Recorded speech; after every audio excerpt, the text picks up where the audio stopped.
ओम शांति। आज का प्रातः क्लास है 21/9/62 का।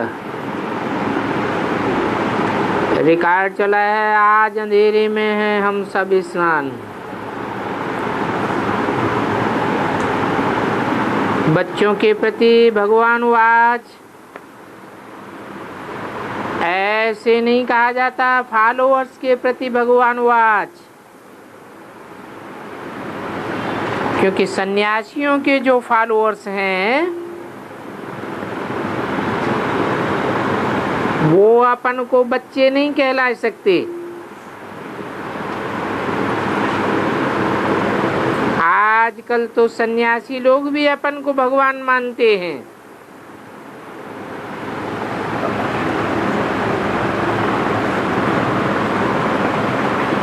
आजकल माना पहले नहीं भी मानते थे। पहले कहते थे हम उसके आदि मध्य अंत को नहीं जानते। आज तो कहते हैं शिवोहम ब्रह्मास्मि। तो वो अपन को भगवान मानते हैं, परंतु वो ऐसे अक्षर नहीं कह सकते कि भगवान वाच बच्चों के प्रति। ये तो बाप बगैर ऐसे कोई बच्चों को कह नहीं सकता, और बच्चों को वो बाप का प्यार देखने आ नहीं सकता। सन्यासियों के पास जाते हैं तो वो ऐसे नहीं समझते हैं कि हमारा बाप है।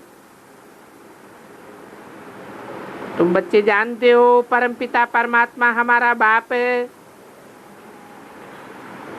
उनसे ये वर्षा मिलता है और अभी भी मिलना है। वो अपन को शिवोहम अथवा भगवान कहते हैं, परंतु अपने फॉलोअर्स के लिए ये दृष्टि नहीं रहती है कि ये हमारे बच्चे हैं। हम अपने बच्चों को वर्षा दे रहे हैं, नहीं।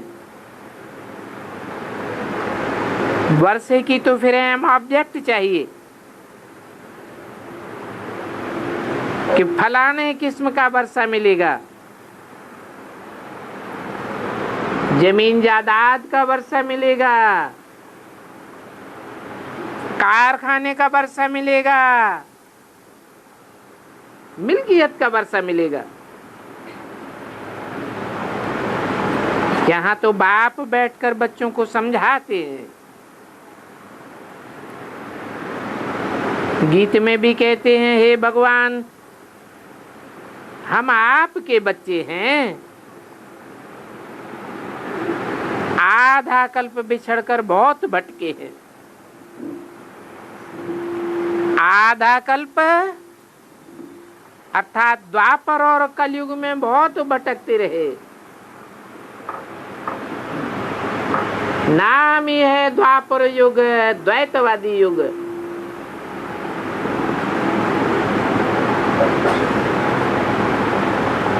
तो बाप बैठ बच्चों को समझाते हैं, क्योंकि बच्चे ही बाप से राजभाग लेते हैं।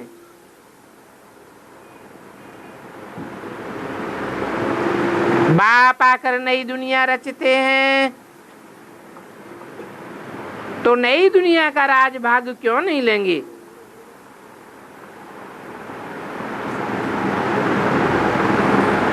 फिर जब राजभाग गंवाए देते हैं तो भटकते हैं।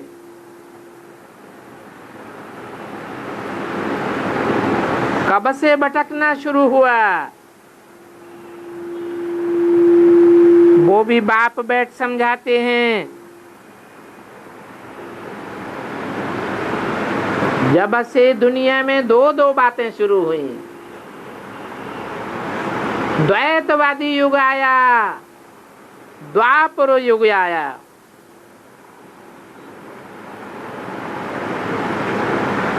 दो दो धर्म हो गए, दो दो राज्य हो गए, दो दो कुल हो गए, 2 से 4, 4 से 8 होने लगे, तो भटकना शुरू हो गया। अब एक बाप से ज्ञान मिलता है तो सोझरा हो जाता है, अज्ञान से अंधेरा होता है। और ज्ञान किसको कहा जाता है, अज्ञान किसको कहा जाता है, ये भी तुम बच्चे जानते हो। ज्ञान कहा जाता है बेसमझ को हटा करके समझदार बनने को। अज्ञान कहा जाता है समझदारी से परे हो जाना, बेसमझ बनाना। तो ज्ञान अर्थात नॉलेज, ये है बेहद के बाप का ज्ञान, जो तुम बच्चे अभी सुन रहे हो। इसको ज्ञान का सोझरा कहा जाता है। जिस सोझरे से स्वर्ग की स्थापना होती है। सोझरा होता है तो पहले पहले स्व की पहचान मिलती है, स्व के बाप की पहचान मिलती है। स्व आत्मा को कहा जाता है।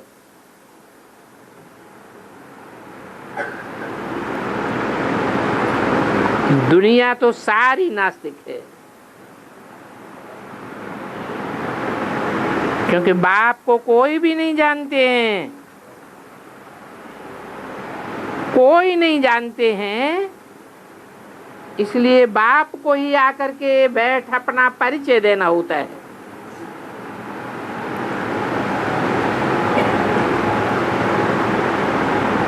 बाप के सिवाय बाप का परिचय कोई दे ही नहीं सकता।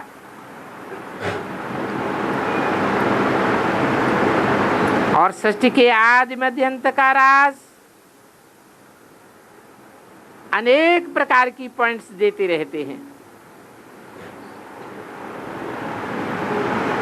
क्योंकि एक बाप ही है जो जन्म मरण के चक्र में नहीं आता है। बाकी तो जो भी आत्माएं हैं मनुष्य मात्र की, वो सब जन्म मरण के चक्र में आती हैं, अपने पूर्व जन्मों को भूल जाती हैं। इसलिए सृष्टि के आदि मध्य अंत का ज्ञान नहीं दे सकती।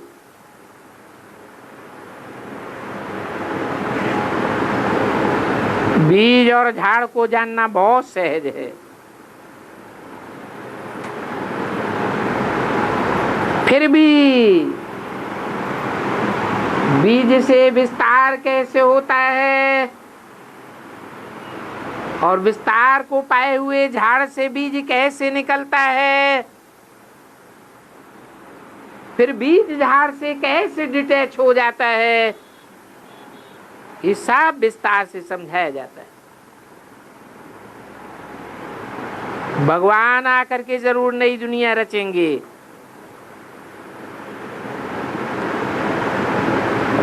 पुरानी दुनिया में ही आवेंगे। पुरानी दुनिया में आकर के नई दुनिया का सैंपलिंग लगाते हैं, अर्थात नरक में आकर के तुम बच्चों को स्वर्ग का वर्षा देते हैं।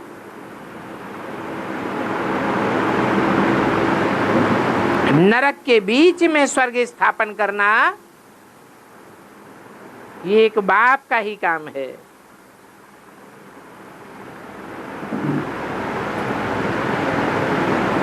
मनुष्यों के लिखे हुए शास्त्रों ने तो बड़ा भारी रोला कर दिया है। सतयुग कहा जाता है नई दुनिया को, नाम ही है सत्य युग। वहां सत्य का ही बोलबाला होता है। और कलयुग कहा जाता है पुरानी दुनिया को। कलयुग कहो, झूठ खंड कहो, सारे ही झूठे बन जाते हैं।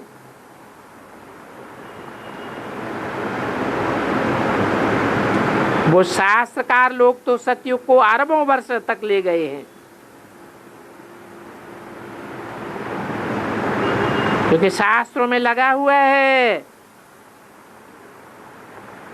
कि पहले पहले श्री कृष्ण सागर में अंगूठा चूसता हुआ पीपल के पत्ते पर आया। तो उस समय को प्रलय नहीं महाप्रलय समझते हैं। परंतु ऐसे तो होता नहीं है कि महाप्रलय के बीच में कृष्ण बच्चा अंगूठा चूसता हुआ आ जावे।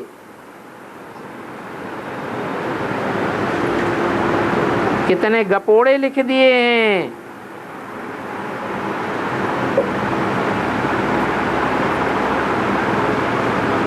अंगूठा क्या है? कहते अंगुष्ठाकार आत्मा होती है। तो यादगार शालिग्राम अंगुष्ठाकार बनाते हैं।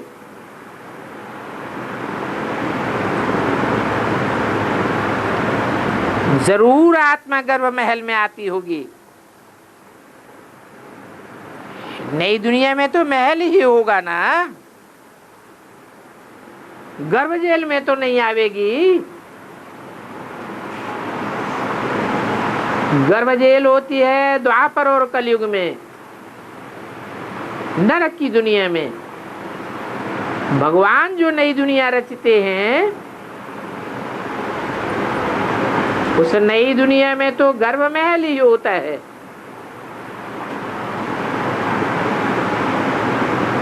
आदि में भी सुख, मध्य में भी सुख और अंत में भी सुखी ही महसूस करते हैं। तो गर्भ महल हुआ ना। तो ऐसे नहीं है कि कृष्ण कोई सागर में अंगूठा चूसते हुए आ गया। अंगुष्ठा अर्थात आत्मा के मनन चिंतन मंथन की बात है। जो अंगूठा चूसते हुए दिखाया गया है, सागर कोई वो स्थूल सागर नहीं है। ये तो विषय सागर की बात है। इस विषय सागर में रहते हुए ईश्वरीय ज्ञान का मनन चिंतन मंथन करते हुए आत्मा के अपने अनेक जन्मों को जानना, यही अंगूठा चूसने का रहस्य है।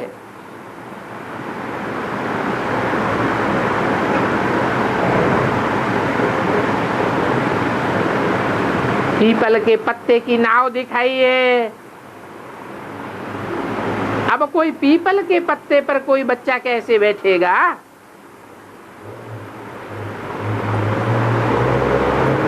पीपल का पत्ता तो बहुत हल्का होता है। हल्के का मतलब है हल्का पुरुषार्थी। परंतु जरूर उस हल्के पुरुषार्थी ने अपने जीवन रूपी नैया पहले पहले भगवान के हाथ में सौंपी है। इसलिए उस जीवन नैया का बहुत भारी महत्व हो जाता है। कहते भी हैं नैया तेरी राम हवाले। भगवान आत्मा और नैया दोनों का खेवैया है। वो पार ले जाने वाला है। उस नैया के लिए गायन है, नैया डूबेगी, हिलेगी डुलेगी लेकिन डूबेगी नहीं।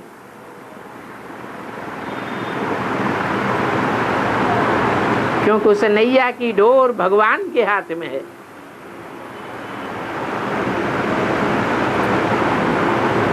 नैया भी कोई सामान्य नहीं है, नई दुनिया का फाउंडेशन डालने वाली नैया है।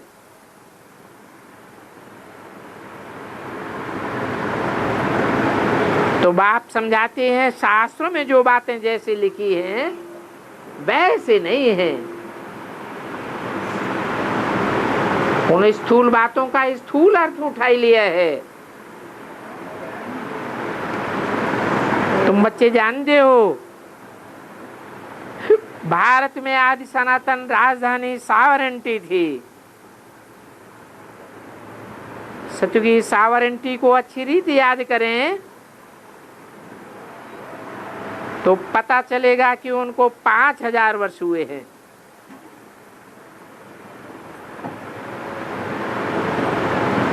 उसमें भी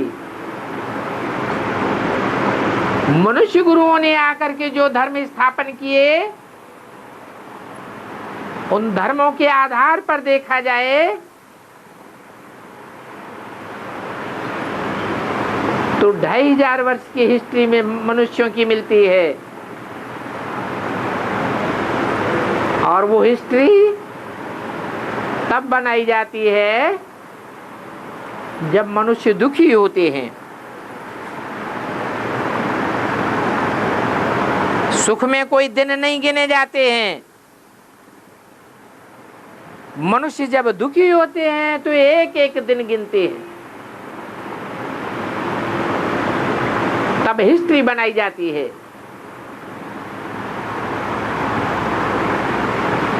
हर धर्म में जो भी तारीखें तवारीखें तैयार की गई हैं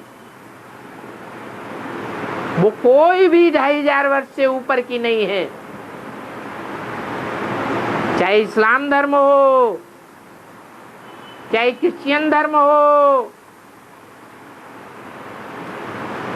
चाहे हिंदू धर्म हो, विक्रम संवत हो या हिजरी संवत हो,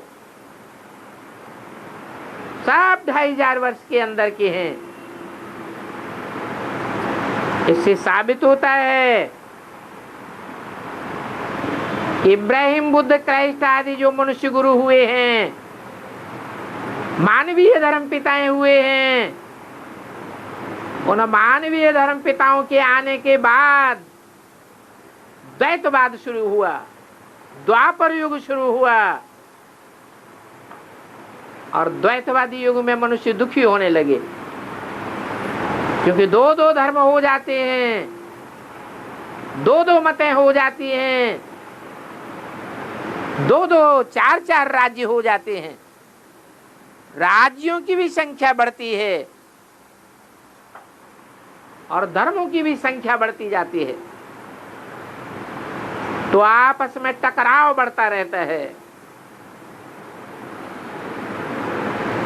तो ये 2500 वर्ष की दुख की हिस्ट्री है। इसको कहेंगे अंधेरी रात। मनुष्य गुरुओं ने आकर के अंधेरी रात बना दी। इससे पहले सतयुग त्रेता में जरूर सोच रहा था। जो भी देवता रूपी मनुष्य आत्माएं थी, उनको मनुष्य से देवता बनाने वाला भगवान ही था, जिसने सतयुग त्रेता में ज्ञान का सोझरा कर दिया।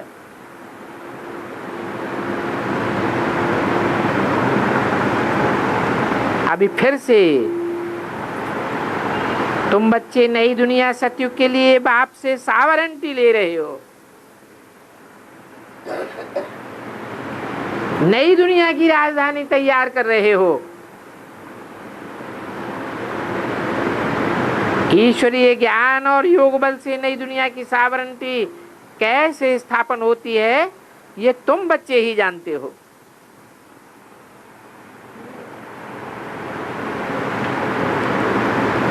क्योंकि तुमको बाप मिला है।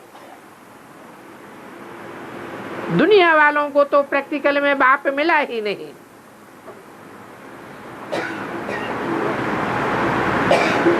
सत्य की सावरेंटी अर्थात नई दुनिया में सभी माला माल थे।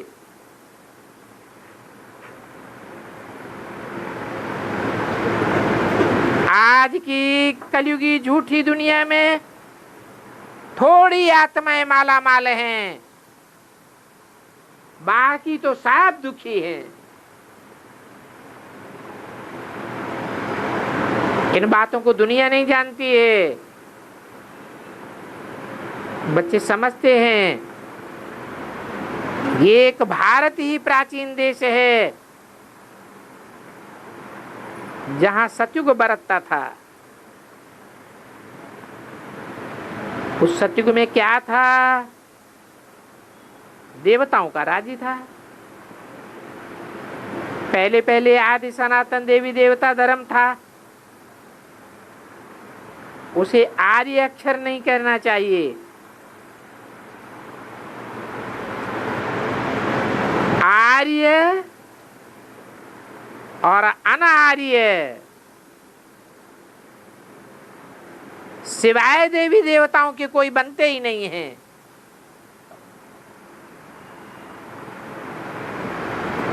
और धर्म की आत्माएं आर्य नहीं बनती हैं। आर्य कहा जाता है समझदार को। श्रेष्ठ से श्रेष्ठ को आर्य कहा जाता है। जो श्रेष्ठ से श्रेष्ठ देवात्माएं थी वो और धर्मों के कुसंग में आकर के अनार्य बन जाती हैं, बेसमझ बन जाती है। तो बाबा कहते हैं तुम अनार्य बिल्कुल बेसमझ बन गए। पहले तुम समझदार थे।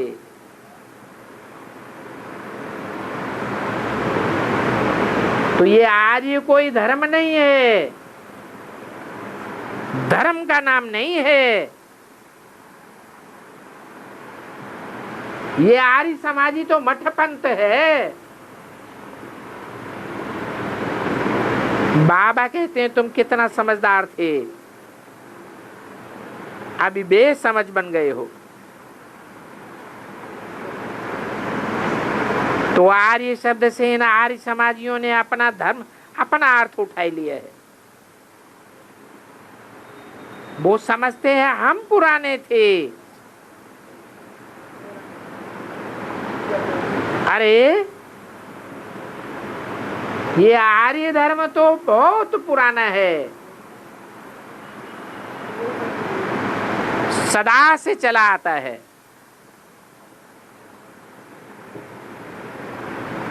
ये आर्य समाज की स्थापना तो महर्षि दयानंद के द्वारा हुई। जैसे आजकल के ब्राह्मण लोग कहते हैं हम ब्रह्मा की संतान हैं। अब ब्रह्मा तो आता ही है संगम पर,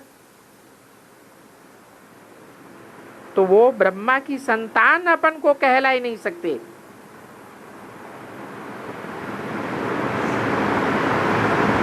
संगम चाहिए,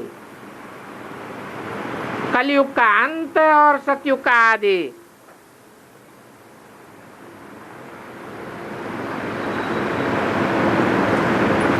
ब्रह्मा द्वारा सृष्टि रची,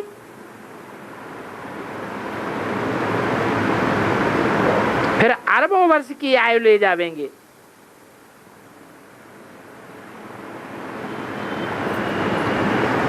तो आर्य तो नहीं लिखना चाहिए।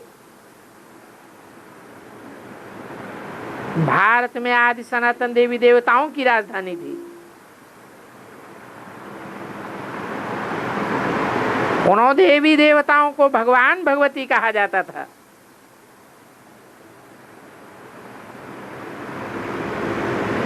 भगवान आवेंगे तो जरूर भगवान भगवती बनावेंगे। तो भगवान भगवती के बदले आर्य लिखना रांग हो जाता है।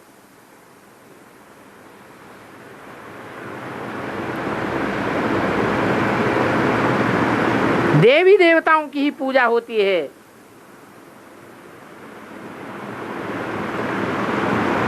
पूजी को आर्य कहा जाता है।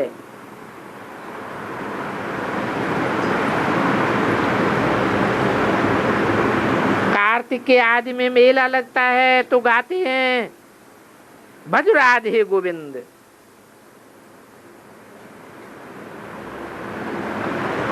कृष्ण को बहुत याद करते हैं।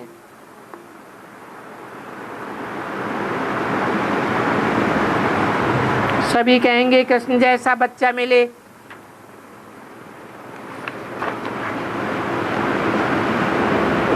कृष्ण को ही झूले में झुलाते हैं।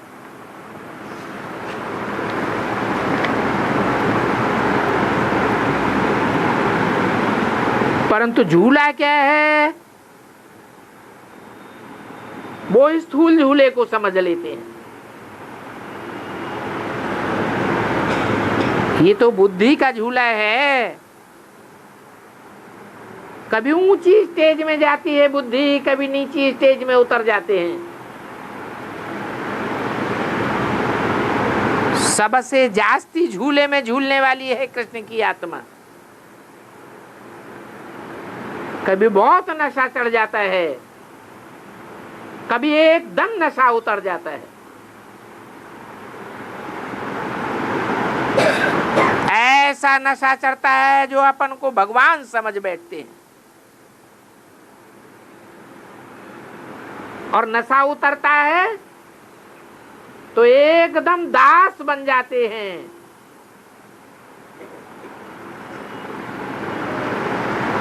हनुमान अपन को रामदास कहता था। आजकल तो रामचंद्र को भी झुलाते हैं।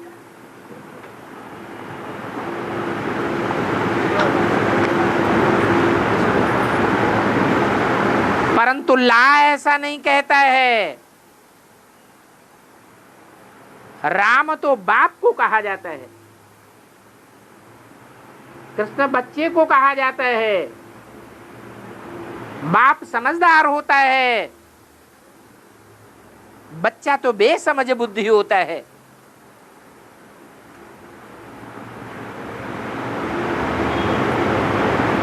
तो राजयोग की राज की बात राम बाप की बुद्धि में बैठेगी पहले, या कृष्ण बच्चे की बुद्धि में बैठेगी? तो राम वाली आत्मा ऊपर नीचे झूलने की बात नहीं है। वो कभी भी निश्चय के झूले में नहीं झूलती। ये तो कृष्ण बच्चे की बात है। और फिर उसके जो भी फॉलोअर्स हैं वो नीचे ऊपर होते रहते हैं, निश्चय अनिश्चय के चक्र में आते रहते हैं। तो सारी दुनिया ब्रह्मा के बच्चे कहे जाते हैं।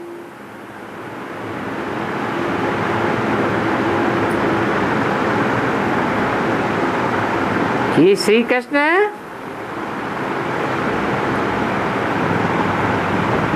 बहुत बड़ा प्रिंस था।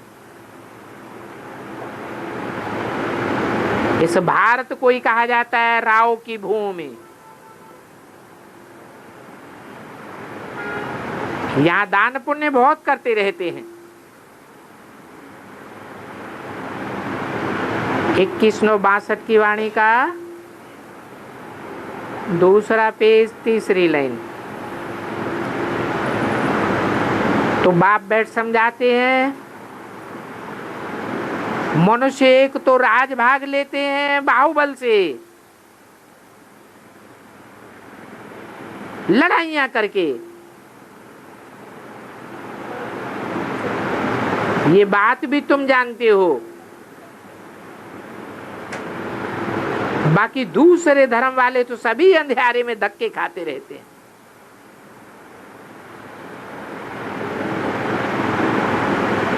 तुम तो योग बल से विश्व की बादशाही लेते हो। लड़ाई आदि की तो बात ही नहीं है। तुम तो कोई प्रकार का हिंसक युद्ध नहीं करते हो।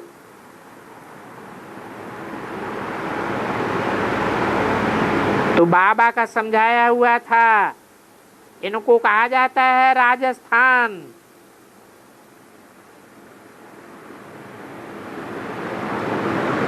ये राजाओं का स्थान है। आदि में भी राजस्थान था,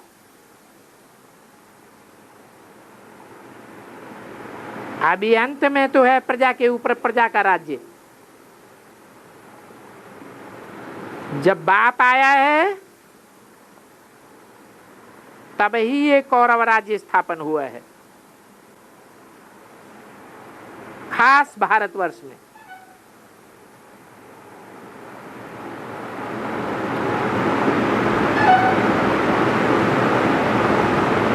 कौओं की तरह रब करते रहते हैं, शोरगुल करते रहते हैं कि हम नई दिल्ली बनावेंगे, नई दुनिया लावेंगे। बापू का जो स्वप्न था, राम राज्य लावेंगे, स्वर्ग बनावेंगे, वो कौओं का शोरगुल है।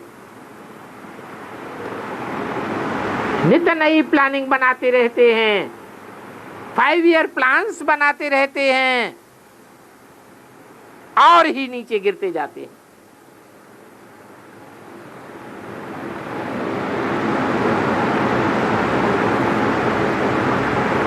ये कुरु राज्य भी चाहता था, तभी तो बाप आए हैं और आकर के समझाते हैं।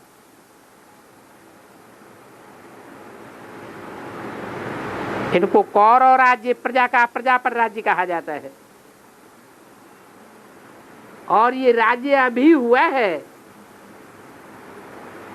जबकि बाप आए हैं। जब तक पार्टीशन नहीं था तो राजाओं का राज्य था, राजाएं राज्य करते थे।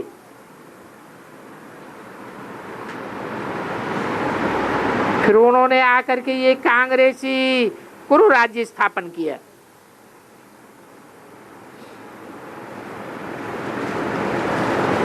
अभी कोई भी राजा नहीं है। राजाओं का राज्य सारा छीन लिया गया।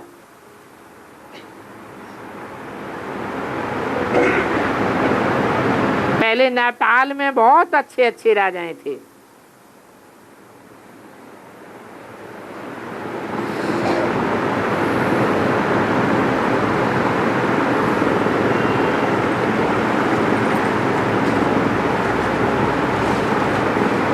अभी तो वहां भी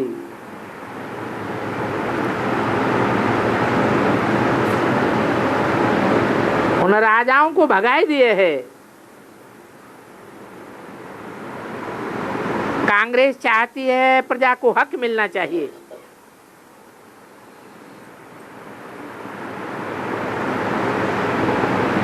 तो इनको कहा जाता है प्रजा के ऊपर प्रजा का राज्य, क्योंकि धर्म तो जानते ही नहीं है।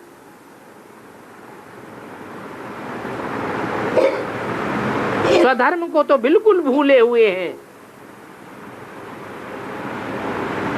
स्व आत्मा को कहा जाता है।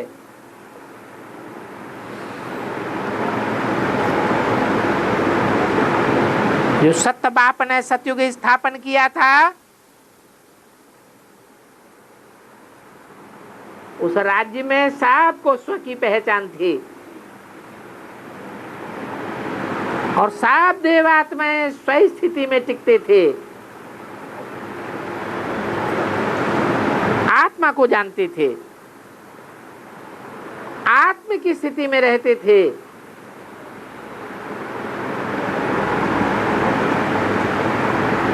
अभी उस आत्मिक धर्म को ही भूल गए हैं।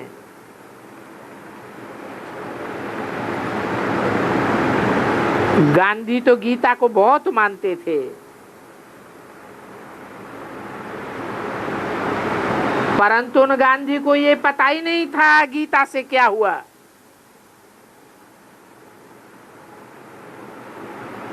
समझते थे कि गीता से राम राज्य, नई दुनिया, नए भारत में स्थापन हुआ, परंतु वो नई दुनिया कोई गांधी थोड़े ही बनावेंगे।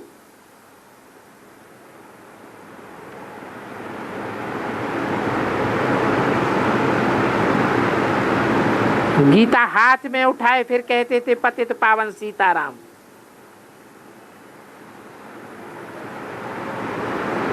उनको खुद भी पता नहीं था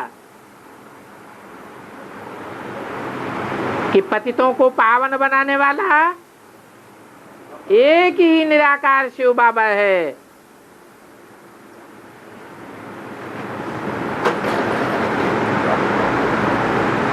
तो वो गांधी भी राम राज्य तो नहीं स्थापन कर सका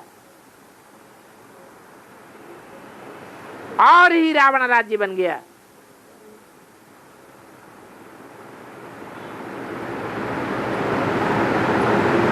वास्तव में कौरवों के राज्य के बाद ही पांडवों का राज्य स्थापन हुआ था।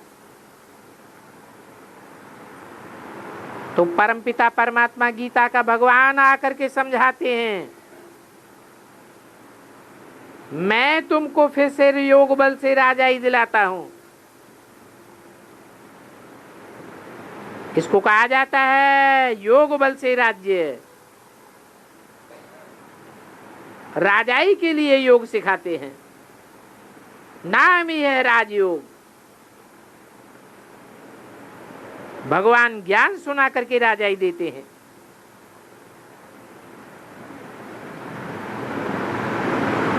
अज्ञान से गधाई मिलती है, दास दासी बन पड़ते हैं, नौकर चाकर बन पड़ते हैं। बाबा ने समझाया था राजाई 3 प्रकार की मिलती है।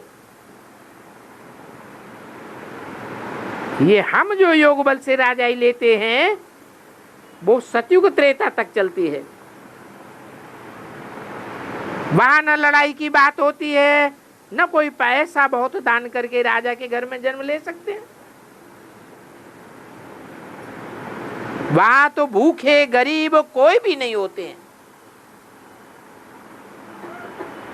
हमको वहां राज्य मिलता है योग बल से। तो वो योग बल का राज्य आधा कल्प सतयुग त्रेता तक चलता है। फिर होता है द्वापर कलयुग, द्वैतवादी राज्य। देवताएं तो अद्वैत होते हैं। द्वापर कलयुग में ऐसे नहीं कि जो धर्म स्थापन करते हैं वो राज्य भी स्थापन करेंगे। जब उनका घराना अथवा झाड़ बड़ा होवे, 200-400 वर्षों के बाद प्रजा की संख्या बढ़ जावे, तब राज्य की शुरुआत होती है। जब राजाई लेने के लिए सब लड़ाई करें तब राज्य ले सकते हैं। उनको कहा जाता है बाहुबल से मिला हुआ राज्य। ये हुआ दूसरा प्रकार का राजाई लेने का राज्य। एक है योग बल से राज्य, दूसरा है बाहुबल से राज्य। अच्छा, फिर जो राजाई बाहुबल से लेते हैं उसमें गद्दी पर कौन पे होना चाहिए? कारण चाहिए।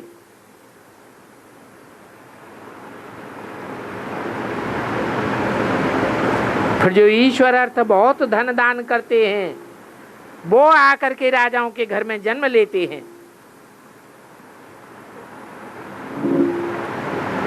वो सतयुग में तो है योग बल से प्राप्त की हुई 21 जन्मों की राजाई। 21 जन्मों के लिए राजधानी और दूसरी फूल है बाहुबल से राजाई अल्पकाल के लिए मिलती है। उस राजाई में फिर बारिश चाहिए।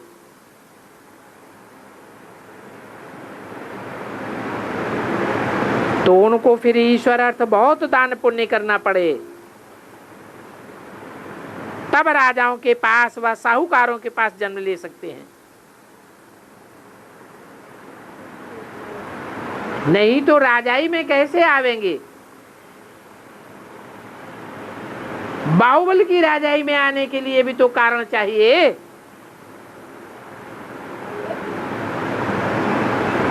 तो जरूर ऐसे कर्मदान पुण्य आदि करेंगे जो बहुत धनवान के पास अथवा राजाई में जन्म लेंगे। गरीबों को दान देने बगैर राजा के घर में जन्म मिल नहीं सकता। तो ये है ही राजस्थान। क्राइस्ट एक आया अपने धर्म की स्थापना करने। उसने कोई राजस्थान थोड़े ही स्थापन किया। जब तक उनका झाड़ वृद्धि को न पाए तब तक प्रजा से वॉरियर्स कैसे निकलेंगे?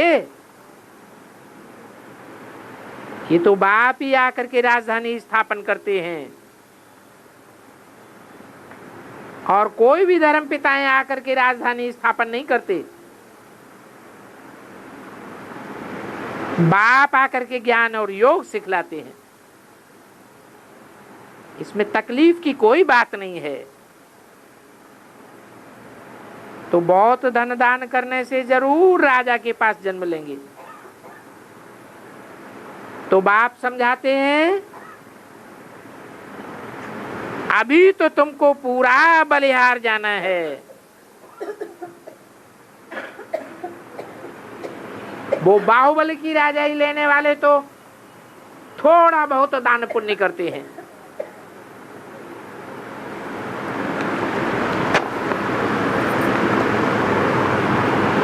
और ये सन्यासी तो राजाई को मानते ही नहीं है। वो गृहस्थ धर्म को ही नहीं मानते। 21/9/62 की वाणी का 3रा पेज। तो बाप समझाते हैं, इस समय बलिहार जाने से तुमको 21 जन्मों के लिए राजधानी मिल जाती है। तुम एक बार बलिहार जावेंगे तो बाप 21 बार बलिहार जावेंगे। भारत में ही गाया जाता है, बारी जाऊं बलिहारी जाऊं। तुम्हारे बिगड़ तो कोई भी बलिहारी नहीं जाता।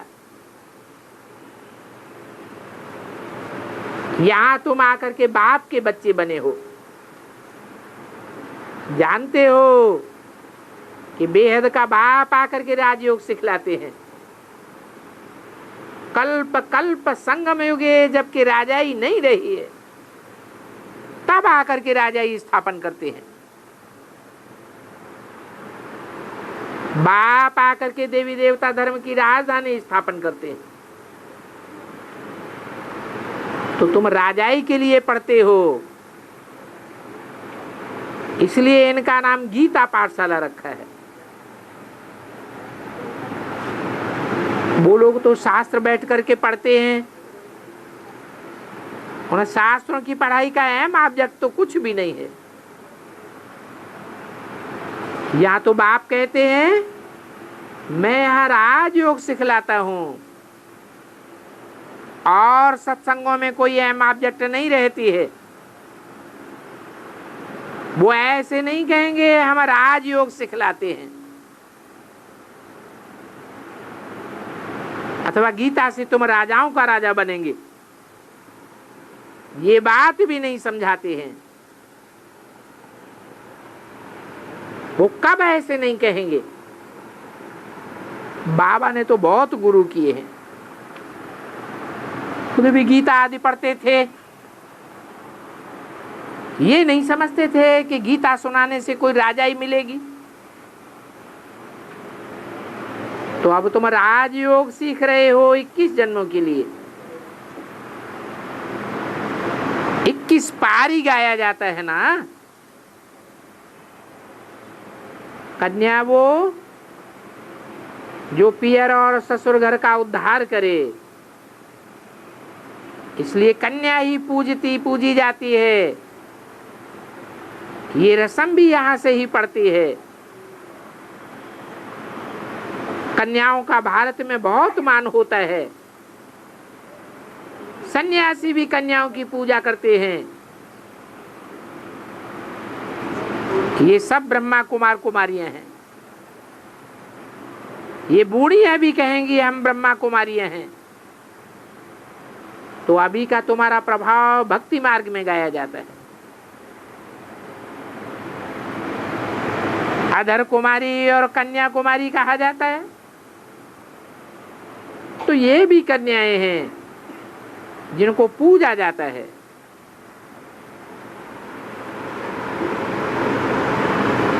यहां माता कोई भी नहीं है।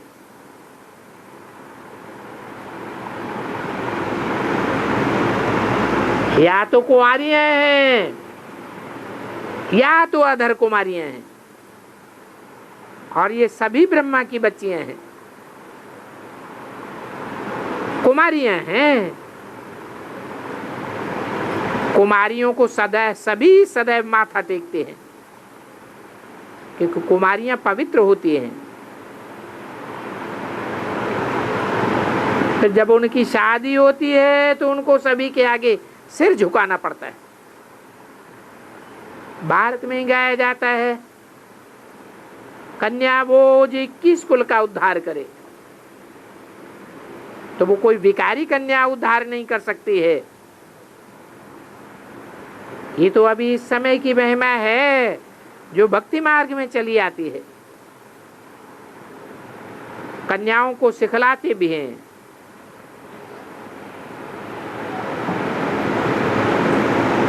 तब पूजी जाती है। भक्ति मार्ग में कन्याओं को खिलाते भी हैं। जब तक पवित्र हैं तो पूजी जाती हैं। अपवित्र बनने से सभी के आगे माथा झुकाना पड़ता है। बाहर का कोई भी विजिटर घर में आवेगा तो भी कहेंगे इनको माथा टेको।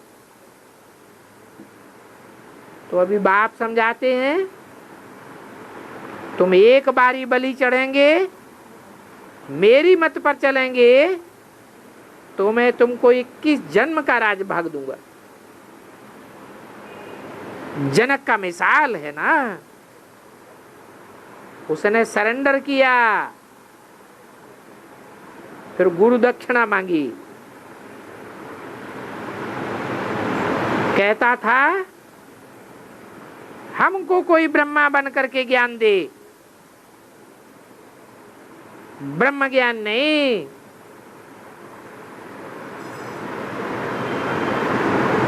कई लोग ब्रह्मा कुमारी के बदली ब्रह्म कुमारी लिख देते हैं। अब तुम तो ब्रह्मा की कुमारी हो। ब्रह्मा का भोजन कहा जाता है, मनुष्य तो ब्रह्म भोजन कह देते हैं। अब ब्रह्म भोज तो है नहीं। वास्तव में ये ब्रह्मा भोजन तो यहां मिलता है।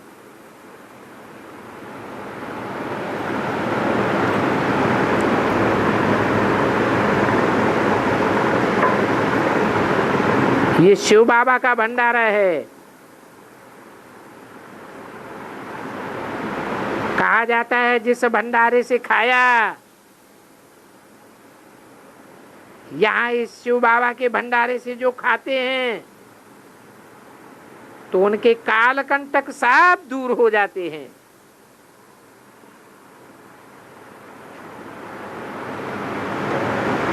ये कोई दुनियावी कमाई का भंडारा नहीं है।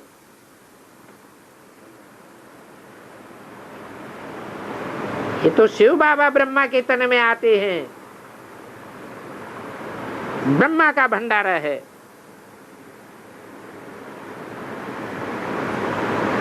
ब्रह्मा का भोजन है,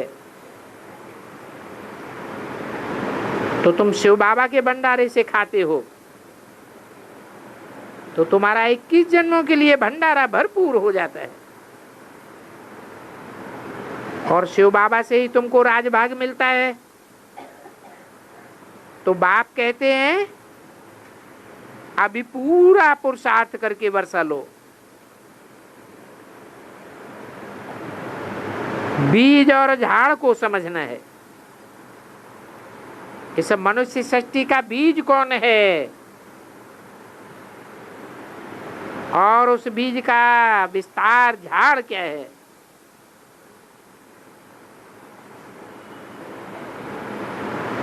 चार और पांचों युगों को बुद्धि में धारण करना है।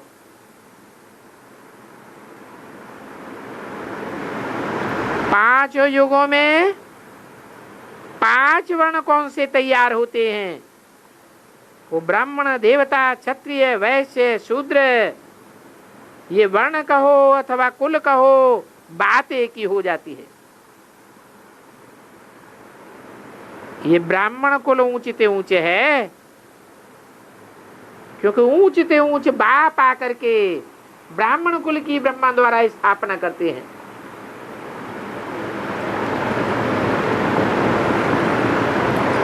तुम पतित को पावन, हेल को हेवन बनाते हो, परंतु शिव बाबा के साथ योग बल से बनाते हो। तो तुमको पूरा योग रखना पड़े। इसमें फिर परहेज भी पूरी चाहिए। माया को जीतना और विक्रमाजीत बनना, और तो कोई उपाय नहीं है। योग बल से ही विकर्म दग्ध होंगे, क्योंकि योगाग्नि कहा जाता है ना।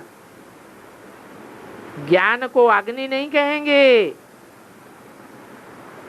ज्ञान तो नॉलेज है जिससे फिर हम सतयुग के मालिक महाराजा महारानी बनते हैं। फिर विकारों में जाते हैं तो राजा विकर्म नाम पड़ता है। आधा कल्प सुख भोगते हो, गोल्डन सिल्वर जुबली,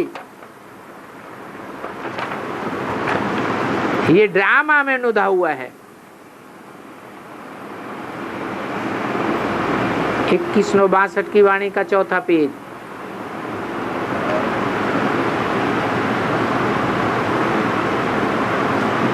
इस ड्रामा से कोई का पार्ट निकल नहीं सकता है। 84 लाख वैरायटी जो भी हैं, सभी का पार्ट ड्रामा में नुदा हुआ है। ऐसे नहीं कि 84 लाख योनियां नहीं हैं, परंतु मनुष्य 84 लाख योनियों में नहीं जाता है। बाकी सतयुग में कोई दुख देने वाली योनि नहीं होती है।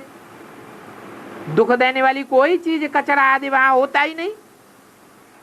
कोई ऐसे जानवर नहीं होते हैं और नहीं वहां कोई बीमारियां होंगी।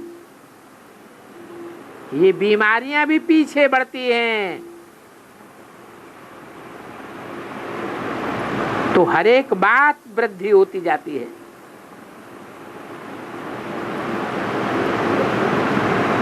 पहले थोड़े ही यहां टमाटर होते थे। ये टमाटर तो बाहर से मंगाते थे। ये अंगूर भी बाहर से आता था।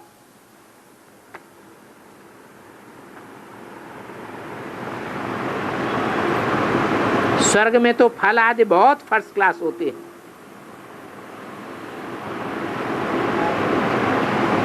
सूक्ष्म वतन में बाबा तुमको साक्षात्कार कराए, सुबीरस आदि पिलाते हैं। वो चीजें तो स्वर्ग की हैं जो बाबा साक्षात्कार कराए, टेस्ट कराने के लिए खिलाते हैं। साक्षात्कार से वापस आते हो तो यहाँ आने से फिर वैसे के वैसे रह जाते हो। तो ऐसे बाबा को कितना याद करना चाहिए। बल बाबा जानता है कि अभी तुम श्वास याद नहीं कर सकेंगे, परंतु फिर भी इतना पुरुषार्थ जरूर करना है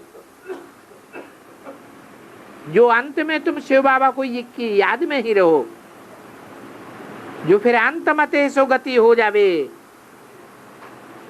ये समझने की बातें हैं। जो पुराने सिकिल दे बच्चे होंगे उनको ज्ञान का तीर लगा और चटक जावेंगे।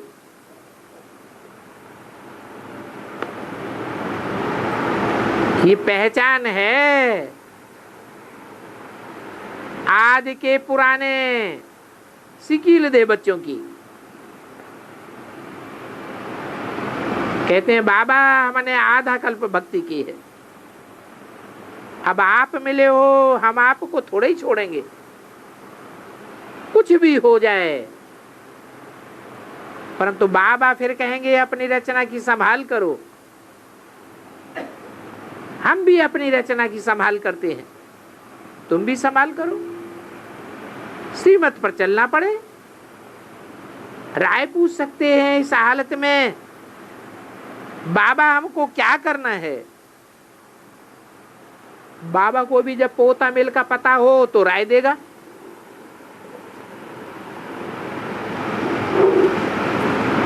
सभी बच्चे पोता मेल भेज देते हैं, फिर बाबा राय दे सकते हैं। इनसे कैसे बचाते रहो। बच्चों की संभाल भी तो करनी है ना। कोई कोई को फिर लोभ रहता है, समझते हैं पता नहीं कुछ हो जाए फिर हम कहाँ खावेंगे, इसलिए कुछ तो अपने पास रख देवे हैं। ऐसे बहुत होते हैं जो आई वेले के लिए रख देते हैं कि शायद भगवान का हाथ छूट जाए तो हमारे काम में तो आ जाएगा। ऐसा ख्याल करने से फिर उनका हाथ छूट ही जाता है।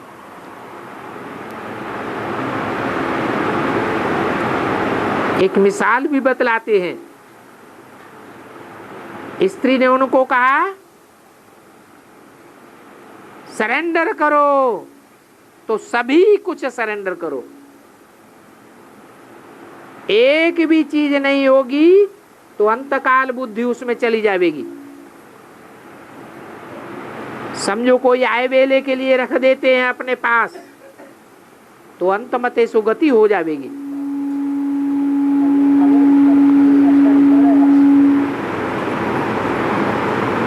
सरेंडर पूरा किया नहीं तो वारिस नहीं बन सकता। अंतकाल में वो याद आ जाएगा तुम बाप के बन गए तो फिर आई वेले भी वो संभाल करेंगे ना।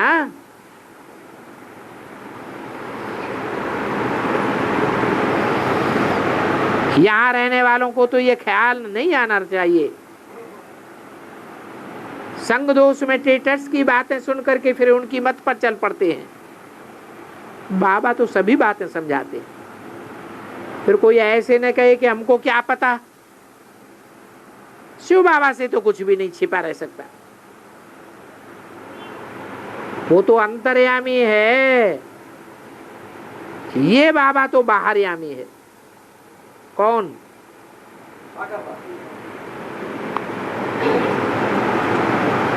उनको बतलाने से समझेगा। किसको बतलाने से? साकार बाप को समझावेंगे, बतावेंगे, पूरा पोता मेल देंगे तो वो समझेगा। बाकी बच्चों की चलन से भी सब कुछ समझ जाते हैं। ऐसी ऐसी खामियां होंगी तो अवस्था वृद्धि को पाए नहीं सकेगी। एक शिव बाबा को याद करना है। कुछ भी रहा होगा तो अंतमते सुगते हो जाएगी, फिर जन्म लेना पड़ेगा। बच्चों की यज्ञ से पालना होती है,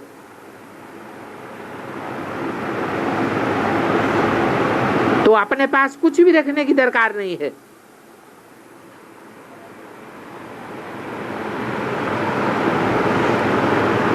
कोई भी बात में मुझते हो तो पूछ सकते हैं कि इसमें हमको क्या करना है, और मुझान तो सारी दुनिया की उतारनी है। जो बाप के बने हैं उनको तो मत पर पूरा चलना चाहिए, तभी वर्षा मिल सकेगा। नहीं तो प्रजा है। यहां तुम डायरेक्ट बाप से वर्षा लेने आए हो। कोई नए बच्चे हैं, सतयुग में आने के अधिकारी तो हैं, परंतु साधारण प्रजा में चले जाते हैं। ये भी समझना है प्रजा में साहूकार कैसे बने। पुरुषार्थ तो वारिस बनने का करना चाहिए। मम्मा बाबा कहते हो तो वारिस बनना चाहिए ना। दो माता पिता तो नहीं हो सकते हैं, दो होगा तो प्रजा में चला जाएगा। एक माता पिता होने से राजाई में आवेगा। बाबा सभी बातें समझाते रहते हैं कि कब कोई अपना नुकसान न कर दे। अपन तो सब कुछ छोड़ते हैं भविष्य बनाने के लिए। सन्यासियों को देखो फिर लौटना पड़ा। अभी देखो महल घर आदि बना रहे हैं। हम तो इस दुनिया को ही छोड़ने वाले हैं, फिर यहाँ क्या महल आदि बनाना है। कोई कहे मकान क्यों बनाते हो? अरे बच्चों के रहने के लिए तो जरूर मकान बनाना पड़ेगा। बच्चों को भटकाना थोड़े ही है। जानते हैं थोड़े समय के लिए बनाते हैं, फिर तो हम ही नहीं रहेंगे। ये दिलवाला इतना बड़ा मंदिर है, उनकी भी इतनी ही लाइफ है जितनी तुम बच्चों की है। फिर वही मंदिर इसी समय बनावेंगे जब कल पहले बनाया था। ये मंदिर आदि सब खलास हो जाएंगे। तुम बच्चों ने तो साक्षात्कार किया है विनाश का। अच्छा, ओम शांति।